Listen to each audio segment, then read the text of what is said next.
Rawalpindi police نے سابق وزیر اعظم عمران خان کی بہنوں اور پی ٹی آئی کے رہنماؤں کو حراست میں لے لیا۔ جمعرات کی سپہر یہ اطلاعات موصول ہوئی تھی۔ پولیس نے اڈیالہ جیل جانے والے راستے کنٹینر لگا کے بند کر دیے ہیں اور پولیس نے تحریک انصاف کے بانی اور سابق وزیر اعظم عمران خان کی بہنوں پارٹی کے وفد کو واپس جانے کا مشورہ دیا اور کہا ہے کہ آج ملاقات نہیں کروائی جائے گی۔ عمران خان کی تینوں بہنوں کو اڈیالہ جیل جاتے ہوئے پولیس ناکے پر روکا گیا۔ پی ٹی آئی کی جانب سے تصدیق کی گئی ہے۔ عمران خان کی تینوں بہنوں کے علاوہ قومی اسمبلی میں opposition leader Omar Ayub, Punjab assembly کے اپوزیشن لیڈر ملک احمد خان، سنی اتحاد کونسل کے سربراہ صاحبزادہ حامد رضا اور عمران خان کے فوکل پرسن قاسم نیازی بھی بانی پی ٹی آئی سے ملاقات کے لیے گئے تھے، جنہیں پولیس نے حراست میں لے لیا ہے۔ راولپنڈی پولیس نے سابق وزیر اعظم عمران خان کی بہنوں اور پی ٹی آئی کے رہنماؤں کو حراست میں لے لیا۔ جمعرات کی سپہر یہ اطلاعات موصول ہوئی تھی۔ پولیس نے اڈیالہ جیل جانے والے راستے کنٹینر لگا کے بند کر دیے ہیں اور پولیس نے تحریک انصاف کے بانی اور سابق وزیر اعظم عمران خان کی بہنوں پارٹی کے وفد کو واپس جانے کا مشورہ دیا اور کہا ہے کہ آج ملاقات نہیں کروائی جائے گی۔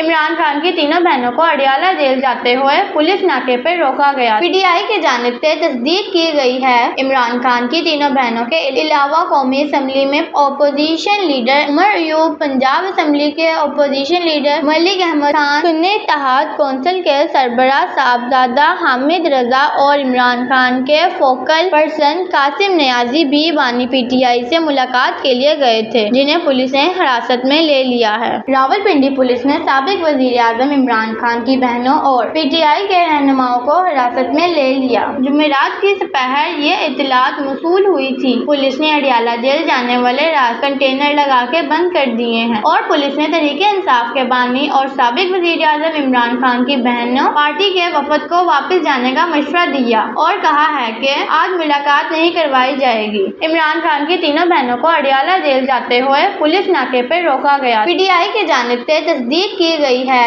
عمران خان کی تینوں بہنوں کے علاوہ قومی اسمبلی میں opposition leader Omar Ayub, Punjab assembly کے اپوزیشن لیڈر ملک احمد خان، سنی اتحاد کونسل کے سربراہ صاحبزادہ حامد رضا اور عمران خان کے فوکل پرسن قاسم نیازی بھی بانی پی ٹی آئی سے ملاقات کے لیے گئے تھے، جنہیں پولیس نے حراست میں لے لیا ہے۔